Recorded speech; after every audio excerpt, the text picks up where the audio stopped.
Party అధ్యక్షులుగా నాకు అవకాశం కల్పించినందుకు ధన్యవాదాలు తెలియజేసుకుంటున్నాను.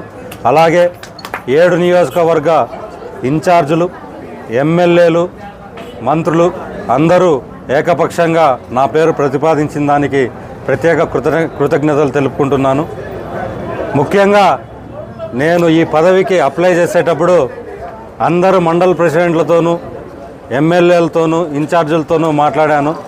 ఫస్ట్ షాజహాన్ అన్నకు ఫోన్ చేస్తే ఖచ్చితంగా నువ్వు అప్లై చేయి, ఖచ్చితంగా మీ ఫ్యామిలీలో ఖచ్చితంగా జిల్లాకు న్యాయం చేస్తారు, ఖచ్చితంగా నువ్వు ఉండాలి అని మోరల్ సపోర్ట్ ఇచ్చి నాకు ఈ అవకాశం కల్పించేదానికి షాజహాన్ సపోర్ట్ చేశాడు. మొత్తం కిషోర్ కుమార్ రెడ్డి గారు, షాజహాన్ అన్నకు ప్రత్యేక కృతజ్ఞతలు తెలుపుకుంటున్నాను. అలాగే IVRS కాల్స్లో అత్యధికంగా మదనపల్లె నుంచి తెలుగుదేశం కార్యకర్తలు అయితే ఏమి, నాయకులు అయితే ఏమి నాకు ఏకపక్షంగా సపోర్ట్ చేశారు. అందరికీ ప్రత్యేక కృతజ్ఞతలు. రాబోయే కాలంలో చంద్రబాబు నాయుడు గారితో మాట్లాడిన తర్వాత ఎలక్షన్లకు ఏదైతే మదనపల్లెకు, రాయచోటికి అందరికీ న్యాయం చేస్తానని చంద్రబాబు నాయుడు గారు చెప్పారు, అదేవిధంగా ఈరోజు షాజహాన్ అన్న గారు ఈరోజు జిల్లాను సాధించారు. కిషోర్ కుమార్ రెడ్డి అన్న గారు ఖచ్చితంగా పరిపాలనా సౌలభ్యం కోసం రాయచోటిని, మదనపల్లెను జిల్లాలుగా ప్రకటించారు.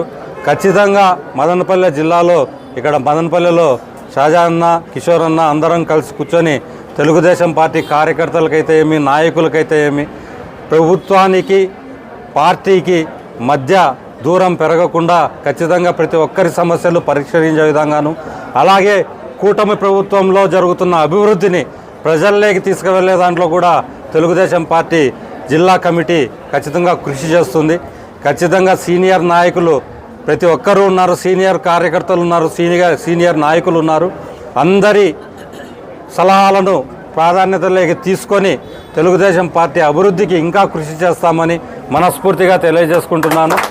ఖచ్చితంగా రాబోయే కాలంలో రాజంపేట పార్లమెంటులో 100% తెలుగుదేశం పార్టీ కార్యకర్తలు సంస్థాగత ఎన్నికల్లో అయితే ఏమి, రాబోయే జనరల్ ఎలక్షన్లలో అయితే కానీ ఖచ్చితంగా తెలుగుదేశం పార్టీ నాయకులు 100% సక్సెస్ సాధించే విధంగా జిల్లా కమిటీ కృషి చేస్తుందని మరొకసారి తెలియజేసుకుంటూ, అందరికీ నాకు ఈ స్థాయి కల్పించిన ప్రతి ఒక్కరికి పాదాభివందనం తెలియజేసుకుంటూ అందరికీ తెలియజేసుకుంటున్నాను.